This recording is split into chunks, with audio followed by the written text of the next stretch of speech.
The narrative surrounding the war in Ukraine has once again shifted, and with it, President Volodymyr Zelenskyy has been placed firmly within the crosshairs of both the EU, NATO, and the world as people are speculating how long should this support continue for the war in Ukraine now that we have a war on the horizon going on with Israel and Palestine and the possibility of Iran stepping in with the ideal of the United States finally getting the tip off that they will finally be able to finish off the project for a new American century and get their 7 wars in 5 years. Granted, as we know, they've already dropped the ball in the time frame in correlation to that clip from General Wesley Clark. If you have not seen it, go ahead and look it up. Fantastic clip. But nonetheless, we see that we are in a state where the narrative has once again had to have the goalpost shifted, and with it, we can see that the ideal of Russia expanding to create the old Soviet bloc, and if we don't stop them in Ukraine, then we'll have to stop them in Poland, and then we'll have to stop them in every other country surrounding those. It's absolutely ridiculous. The ideal that Russia was going to capture Lithuania, Estonia, Latvia, Poland, and then go on to the factors of taking on Germany and then going into France and then the rest of the European Union and taking over the UK and expanding to create a new Soviet empire was absolutely a farce from the jump. And the fact is, the people who are espousing this standard, you should look at with zero bit of respect because their credibility has been proven null and void. Let's go ahead and jump into the nature of how the narrative is shifted. From the Kiev Independent on Twitter, Reuters says that the EU's $21 billion Ukraine war fund is receiving pushback. Several EU countries, including Germany, have voiced hesitation about supporting a $21 billion EU fund for military aid for Ukraine that is intended to be dispersed over 4 years, especially about the prospect of committing that money in advance. Reuters reported on November 11th, citing unnamed diplomats. They love to do this all the time. Well, unnamed sources say, so it's nothing more than speculation and hearsay at this point, and there's nothing more to prove otherwise. But nonetheless, I do believe that there's pushback about this funding because the EU hasn't been committing the funding that the United States has been.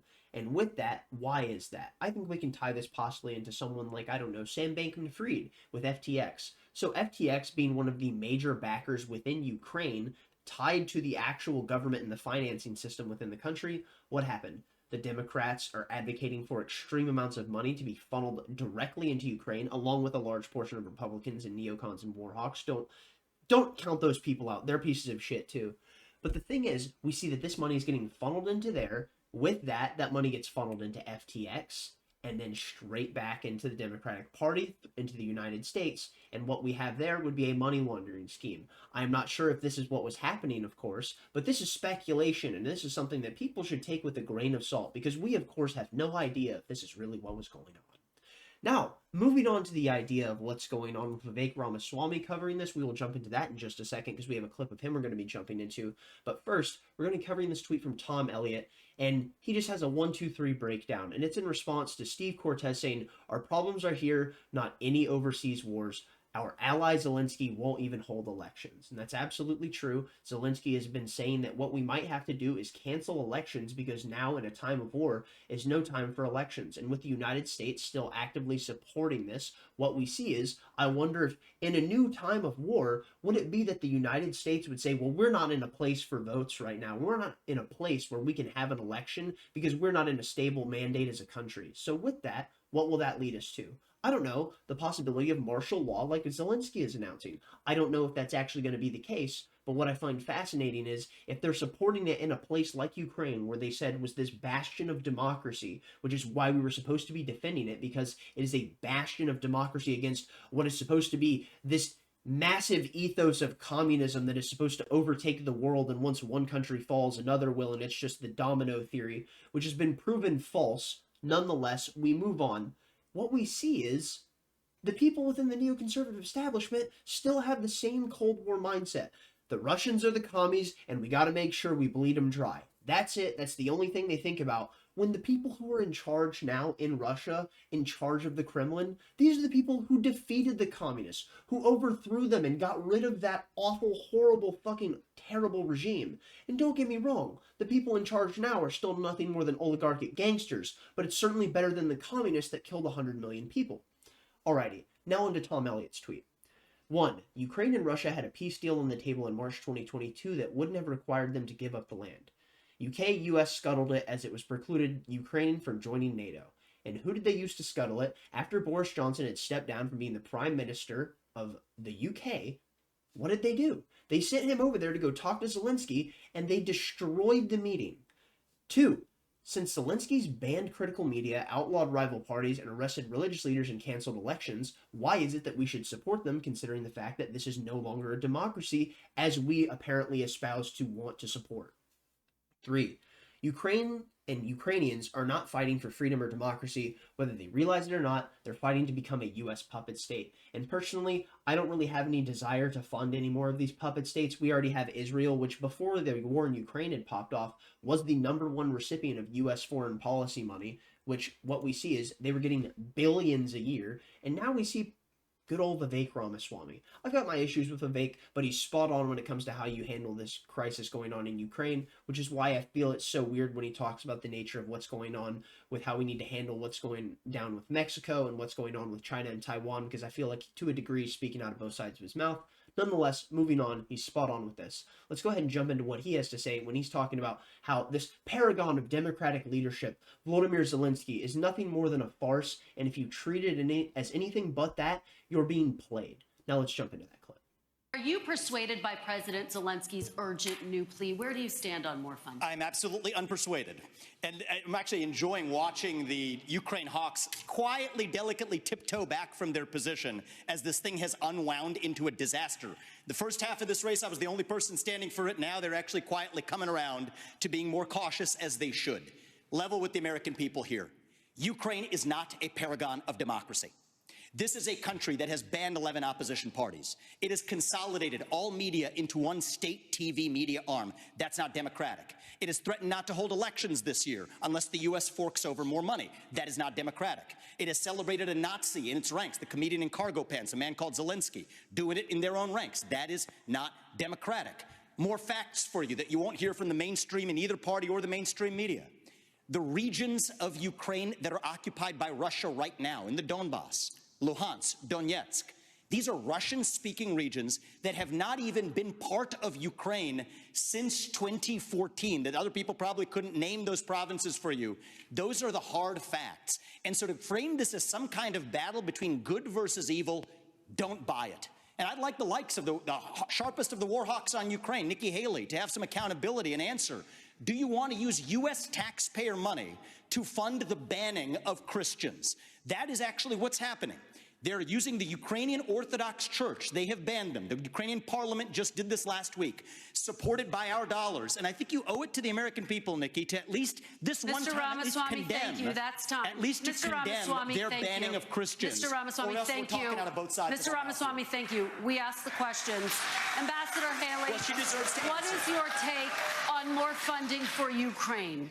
Vivek, spot on, and he is indeed the only one on that stage who is actually talking about the fact that we need to come to a ceasefire, and this will only lead to more lives being lost, which is exactly what's happened. They said that this was going to be quick, it was going to be over, there wasn't going to be a problem, we had to stop Russia. Russia didn't have the capacity to be this massive superstructure that was going to overtake Ukraine because the West was backing them, and they had the backing of the United States, along with NATO, along with the UN, and what do we see now?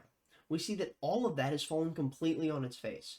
The narrative was both simultaneously, Vladimir Putin is a madman and he must be stopped. If they don't stop them in Ukraine, they'll go on to Poland, then to France, go capture Latvia, Estonia, Lithuania, and so on, and then go expand further into the EU and create a new Soviet bloc.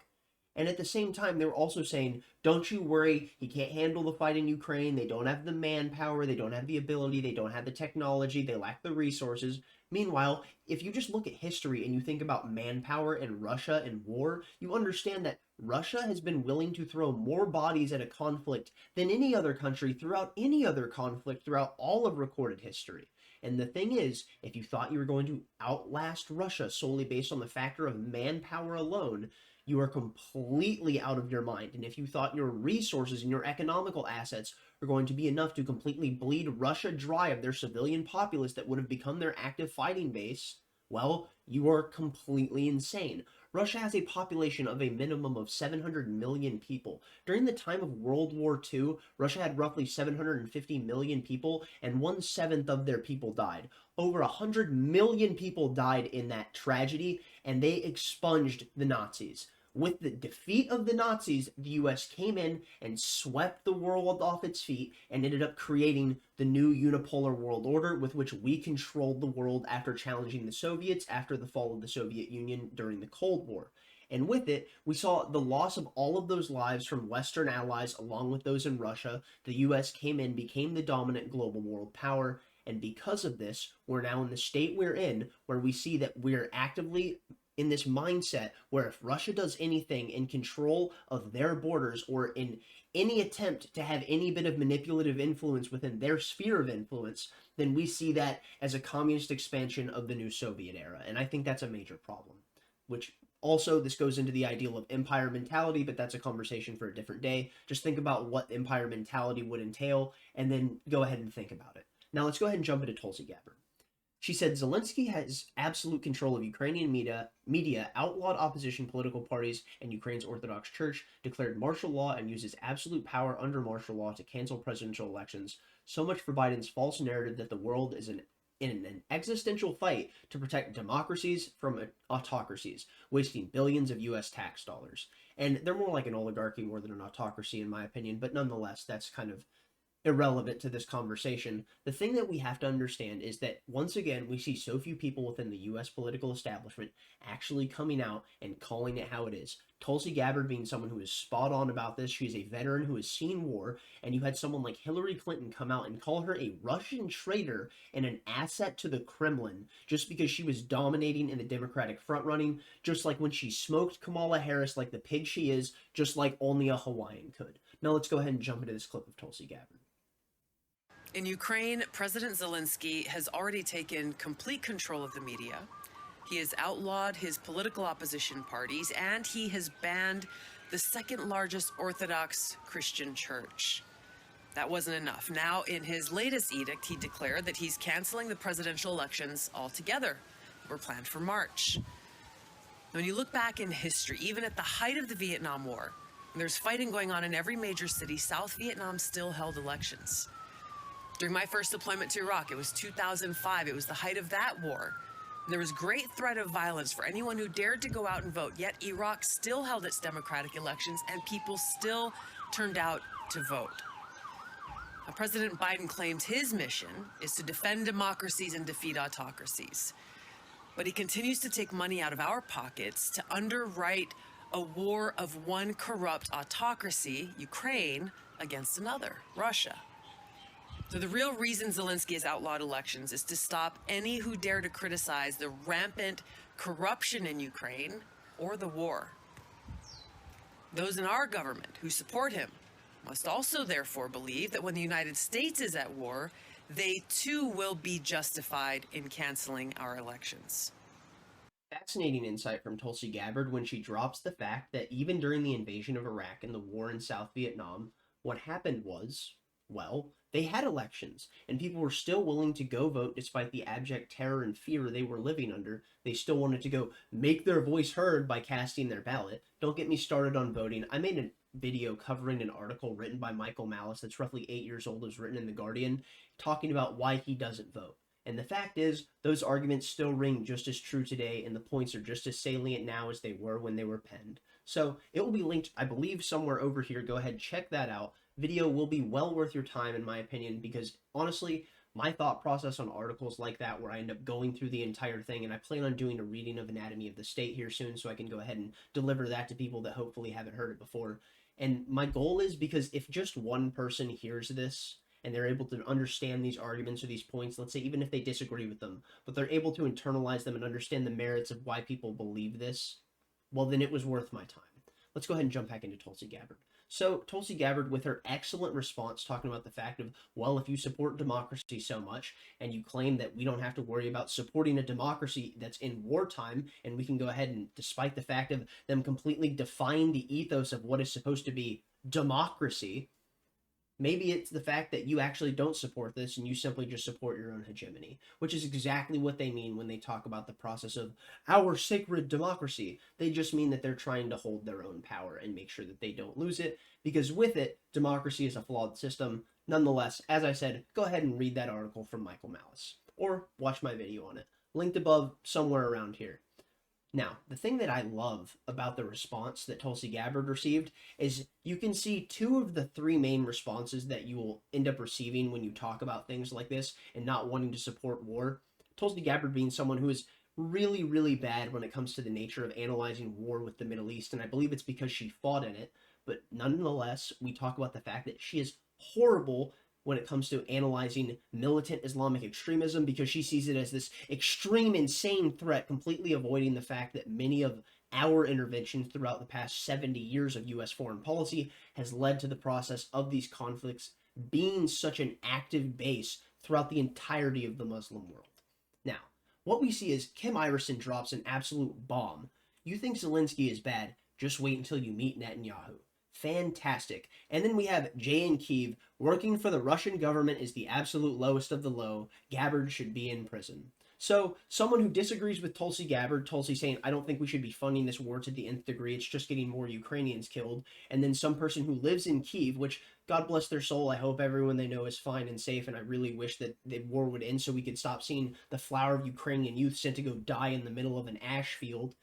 But nonetheless, we see that he's saying, wow, you have this one perspective that defies my ethos and my understanding of the conflict. You must be a Russian propagandist. It's absolutely ridiculous, but nonetheless, it's the mindset of so many people within this conflict.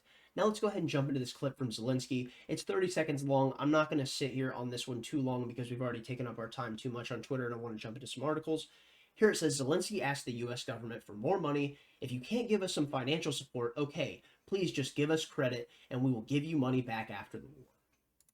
The third one, if you can't give us some financial support, okay, please give us a credit and we will give you back money after the war. And the fourth, we can buy some ammunition. We will buy. We will defend our jobs. We will have taxes and we will buy. We will buy from American companies. Just allow us. And isn't that interesting? We will buy our ammunitions and our guns and our resources from American companies. And what is that saying? It's openly announcing that we will make sure that we consistently give money to the military-industrial complex and the world empire. We will be your vassal state as long as you will allow us to sit here and survive so you can fund this war against Russia. And I understand the mindset of the Ukrainian people. They do not want to be a vassal state of Russia. But the thing is that they don't understand is that through this process, they will not have actual independence. They will only be a vassal state of the United States, the NGOs, BlackRock, the UN, NATO, Vanguard, State Street, so on and so forth. And with it, we see that the military-industrial complex, once again, has another country that they are gladly grounding into the dirt and throwing into the dustbin of history solely based on the metrics that they wish to control the standards of what they see as the world empire. Let's go ahead and jump into these articles. Directly from the Hill, Zelenskyy says it's not the right time for elections in Ukraine. Isn't that just fascinating? Zelenskyy argued in his Monday video address that Ukraine should not have to deal with elections as it continued to attempt to fend off Russia, which invaded Ukraine in February of 2022. He previously had not ruled out Ukraine holding a presidential contest next year, though elections are currently suspended in the country under martial law. Presidential elections in Ukraine are scheduled to take place every 5 years rather than 4 as we have in the United States, with the next one slated for next March. Zelenskyy was sworn into office in May of 2019, meaning his 5-year term is set to expire in a few months.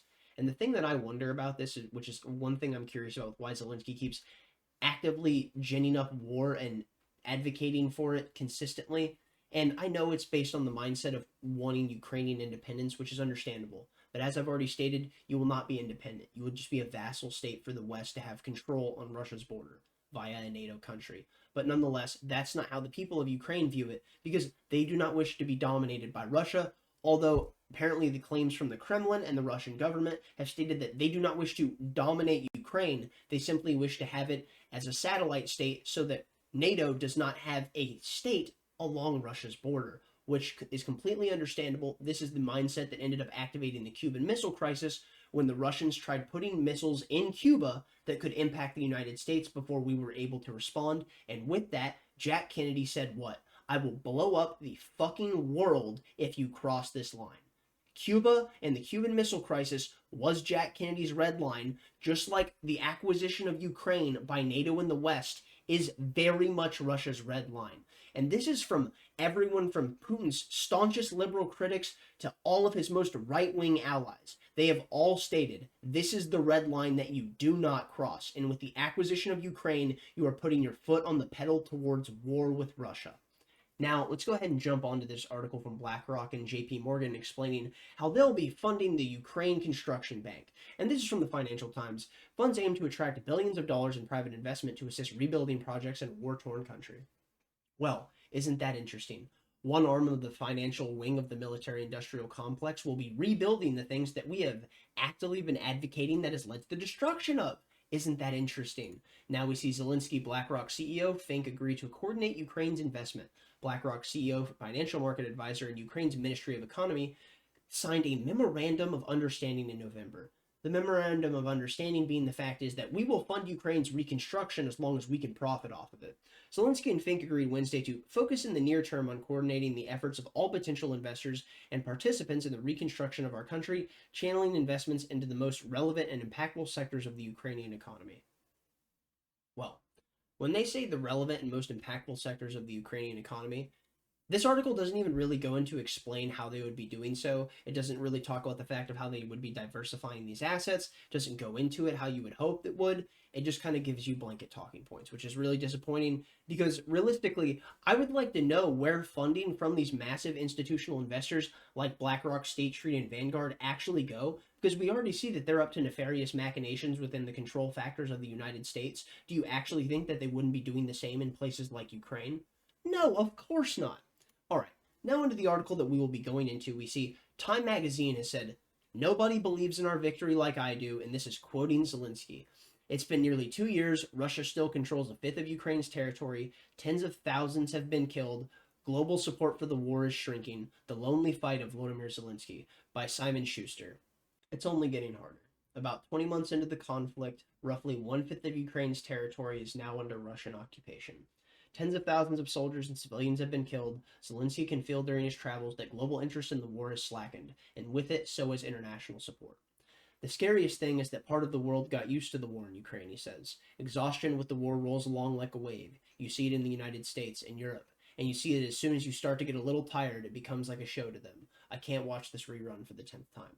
And he's absolutely true. This is what happens when we're in a consistent state of war and we are propagandized to the nth degree like this. Eventually, it just becomes the norm and we become apathetic to the suffering of the people who are dying in these conflicts.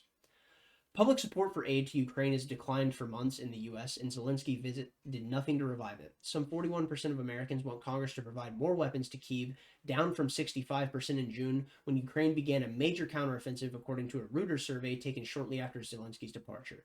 That offensive has proceeded at an excruciating pace with enormous losses, making it ever more difficult for Zelenskyy to convince partners that victory is around the corner. With the outbreak of war in Israel, even keeping the world's attention on Ukraine has become a major challenge, and that's absolutely true, and you can see this if you paid attention to the Republican national debate. People stopped paying attention and talking about the nature of supporting Ukraine, and all of the focus was on the extremism in the Middle East and worrying about funding Israel. What we see is, despite the recent setbacks on the battlefield, he does not intend to give up fighting or sue for any kind of peace, which is really tragic because it just means more innocent people are going to die. On the contrary, his belief in Ukraine's ultimate victory over Russia has hardened into a form that worries some of his advisors. It is immovable, verging on messianic. He deludes himself, one of his closest allies tells me in frustration. We are out of options, we're not winning, but try telling him that. Zelensky's stubbornness, some of his aides say, has hurt the team's efforts to come up with a new strategy, a new message. As they have debated the future of the war, one issue has remained taboo: the possibility of negotiating a peace deal with the Russians. Judging by recent surveys, most Ukrainians would reject such a move, especially if it entailed the loss of any occupied territory. Zelenskyy remained dead set against even a temporary truce. For us, it would mean leaving this wound open for future generations, the president tells me. Maybe it will calm people down inside our country and outside, at least those who want to wrap this up at any price. But for me, that's a problem, because we are left with this explosive force. We only delay its detonation. And what is it that he means? He doesn't even go on to explain. He's just talking about the fact that Russia is a ticking time bomb. Doesn't explain how, doesn't explain why. Goes with what I was saying about the fact of, well, this is just the expansion of the Soviet bloc. And if you were once a occupied territory from Russia, which was the former Soviet Union and the communist republics, you can understand why someone within these territories might have this mindset. For now, he is intent on winning the war on Ukraine's terms, and he is shifting to tactics to achieve it. Aware that the flow of Western arms could dry up to cover the time frame, the Ukrainians have ramped up production of drones and missiles, which have been used to attack Russian supply routes, command centers, and ammunition depots far behind enemy lines. The Russians have responded with more bombing raids against civilians, more missile strikes against the infrastructure that Ukraine will need to heat homes and keep the lights on through the winter. Zelenskyy describes it as a war of wills, and he fears that if Russians are not stopped in Ukraine, the fighting will spread beyond its borders, which goes exactly with what I was saying about the empire mentality, about how the Soviet bloc is going to expand and we're going to have a new Cold War on our hands. He says, I've long lived with this fear, he says. A third world war could start in Ukraine, continue in Israel, and move on from there to Asia, and then explode somewhere else. That was a message in Washington that he delivered. Help Ukraine stop the war before it spreads and before it's too late. He worries his audience has stopped paying attention. And with it, the world may have stopped paying attention because we are once again put in an apathetic state because we are just being brought with new conflict after new conflict after new conflict, and people are so worried about the minutia of what's going on with their own lives that they don't have the mental capital to invest it worrying about what's going on 7,000 miles away from their border. So I'm going to go ahead and cut it off there. Thank you for watching if you got this far. Subscribe if you like this kind of content. Realize that the nature of why the narrative is shifting is because this is a lost endeavor. And the fact is, we can see that the war hawks, like Vivek said, have tiptoed their way away from this conversation and stopped talking about the fact that we have to stop Russia at any cost because Russia will just be an expansionist global power that will end up rivaling the United States. Russia has the capital and the economy equivalent of California. Do you really believe that they are actually going to be able to sustainably fight off the world empire? No, of course not. As I said, thumbs up if you liked it, thumbs down if you didn't. Tell me where I'm wrong in the comment section down below. Stay lovely, stay great, tell someone you love them. Peace out.